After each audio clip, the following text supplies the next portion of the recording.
Hello guys, in this video I will show to you how to configure AWS Transit Gateway. By the way, I am Anthony De Los Santos, a Cisco certified and AWS certified. Here's the problem. Let's say you have three VPC, production VPC, staging VPC, and developer VPC. And what you want on these three VPC to communicate locally to each other. The possible way to let them communicate to each other by using the internet, but we don't like to do that because we don't want our data will be going back and forth using our public internet, and also it is costly and it is not scalable. So the solution is we will install AWS Transit Gateway. AWS Transit Gateway is like a central hub or a cloud router. Each VPC simply connects to the Transit Gateway and they can communicate to each other. We will use the Osaka region. We will create a production VPC. We will create a staging VPC and development VPC. So we'll create a 3 VPC. We'll create subnets in each VPC. We will launch a Linux server in each VPC so that we can test the ping. And we will install Internet Gateway so that I can connect it from my home. And we will also modify the IP routes. So this AWS Transit Gateway is an advanced topic. So I'm expecting you that you know already how to create this VPC. So I will pre-install this one ahead of time so that we can focus only on the Transit Gateway configuration and testing. So I will start to create the VPC and then I will show you. Now I already finished the creation of 3 VPC. As you can see, I have production, staging, and development VPC. I create also an internet gateway in each VPC, and I create also a route table in each VPC, and then we create a subnet in each VPC. So we are ready to configure the transit gateway. So let's create the transit gateway. From your VPC, you just go to the transit gateway menu and then click transit gateway and then create. So let's create the transit gateway. From your VPC, you just go to the transit gateway menu and then click transit gateway and then create. Click create transit gateway and then we'll name it as Osaka Transit Gateway. And then we will leave this blank, the ESN. So let the AWS provide it automatically. And then here everything is fine, and then I will just copy it, put it on the description, and then create. After that, we need to create it will populate until it will be ready. Then let's wait. So we'll attach first the production server.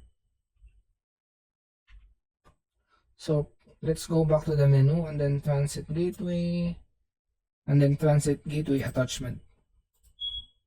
Create a transit gateway attachment. So let's put a name.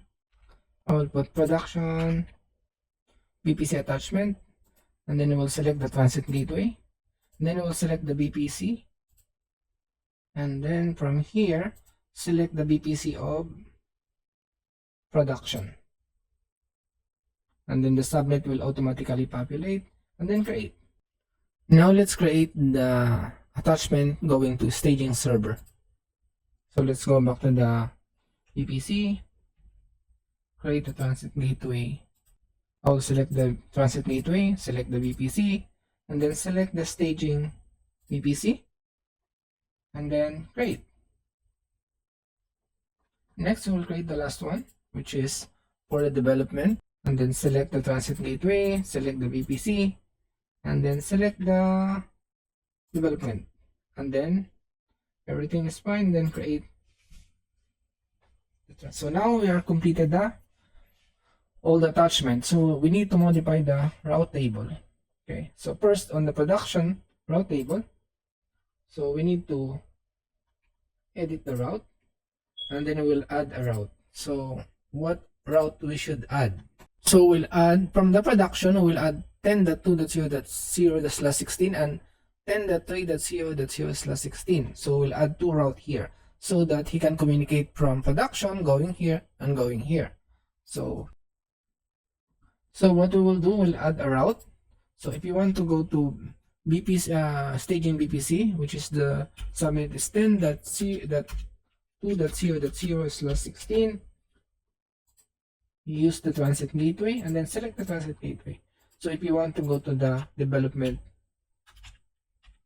BPC, which is 10.3.0.0/16, use also a transit gateway. And then save. So now we will modify again another route. So we finish with the production. So we'll choose the staging.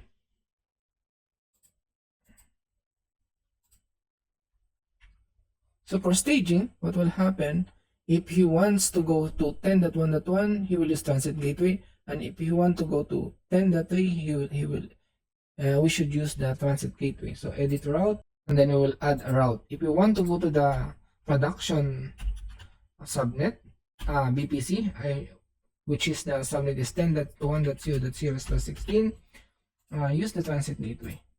And also if you want the staging, want to go to communicate to development, which is the subnet is 10.3.0.0,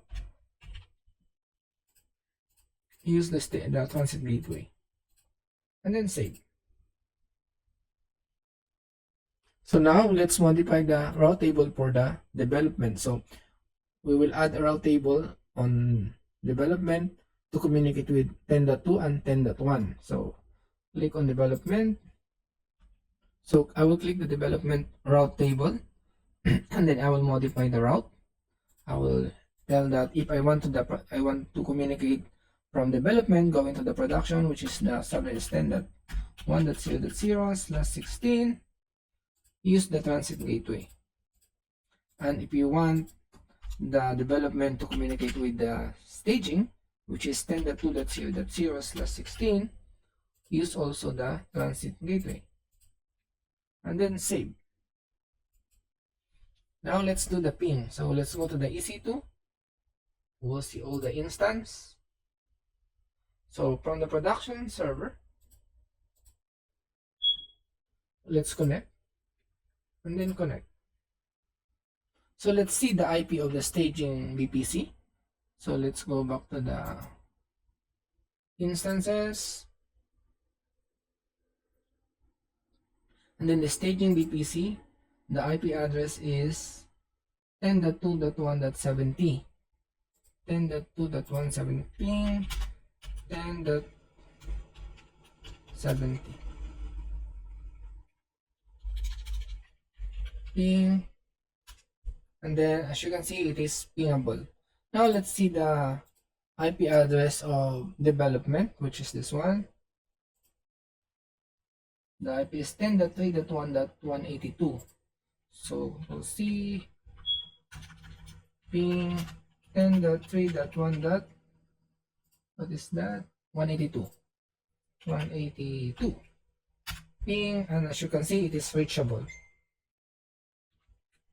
Next,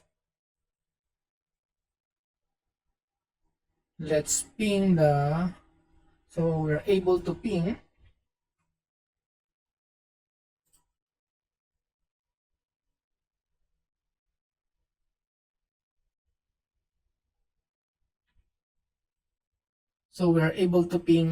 from production going to the staging, and also from production going to development. So all of them can communicate to each other by using the transit gateway. So as simple as that to configure the transit gateway.